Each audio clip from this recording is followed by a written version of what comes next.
Episode 21 की शुरुआत इस मंजर से होती है जहां सुंदरी और गुलाम के दरमियान एक इंटेंस कॉन्फ्रंटेशन होता है। इस बार सुंदरी बिल्कुल क्लियर और मजबूत नजर आती है। वो गुलाम को सीधा कह देती है कि वो किसी के लिए कुर्बानी नहीं बनेगी। इसका कहना होता है कि मोहब्बत को किसी के एहसान के नीचे दबाना इसके लिए मुमकिन नहीं। ये लम्हा सुंदरी के किरदार को मुकम्मल तौर पर रीडिफाइन कर देता है। इसके बाद सीन हवेली की तरफ शिफ्ट होता है जहां बादशाह की शादी की तैयारियां चल रही होती है। मोरुक अपनी खुशी ओपनली जाहिर करती है, लेकिन इसकी बॉडी लैंग्वेज में एक मसनूई पिन महसूस होता है। घर वाले इस रिश्ते को परफेक्ट दिखाने की कोशिश कर रहे होते हैं, जबकि हकीकत में सब कुछ जबरदस्ती लग रहा होता है। फिर कहानी एक जज्बाती मोड़ लेती है जब बादशाह और गुलाम सुंदरी के घर पहुंचते हैं। यहाँ उन्हें पता चलता है कि आशिक अली का इंतकाल हो चुका है। ये लम्हा बहुत हैवी महसूस होता है, खास तौर पर सुंदरी की माँ के लिए, जो अपनी बेटी और शौहर दोनों के गम में टूट जाती है। वो बार बार यही कहती है, मेरी बेटी कहाँ है।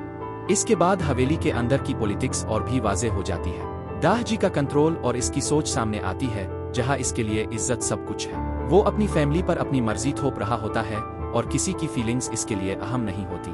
गुलाम का इंटरनल कन्फ्लिक्ट इस एपिसोड का कोर बन जाता है। एक तरफ बादशाह के एहसान और दोस्ती का बोझ, और दूसरी तरफ सुंदरी की मोहब्बत। वो हर तरफ से फंसा हुआ है और कोई वाज़ेह फैसला नहीं ले पा रहा। ये दबाव इसे अंदर से तोड़ रहा होता है। दूसरी तरफ बादशाह का जुनून और भी बढ़ जाता है। वो सुंदरी को ढूंढने के लिए पुलिस और अपने लोगों को इन्वॉल्व करता है।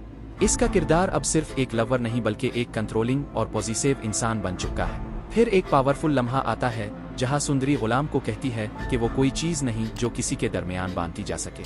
ये डायलॉग पूरी कहानी का सेंट्रल थीम हाईलाइट करता है, सेल्फ रिस्पेक्ट और मोहब्बत का टकराव। एपिसोड के आखिर में टेंशन अपने पीक पर पहुंच जाती है जब पता चलता है कि बादशाह गुलाम के घर आने वाला है, जबकि सुंदरी पहले ही वहां छुपी होती है। अब सूरत-ए-हाल किसी भी वक्त एक्सपोज्ड हो सकती है और यही इशारा देता है कि अगला एपिसोड एक बड़ा फीस ऑफ लेकर आएगा, जहां यह तो सच सामने आ जाएगा, यह सब कुछ मजीद पेचीदा हो जाएगा। आप क्या सोचते हैं? क्या गुलाम अपनी मोहब्बत के लिए खड़ा होगा या फिर दोस्ती और एहसान के नीचे दब जाएगा?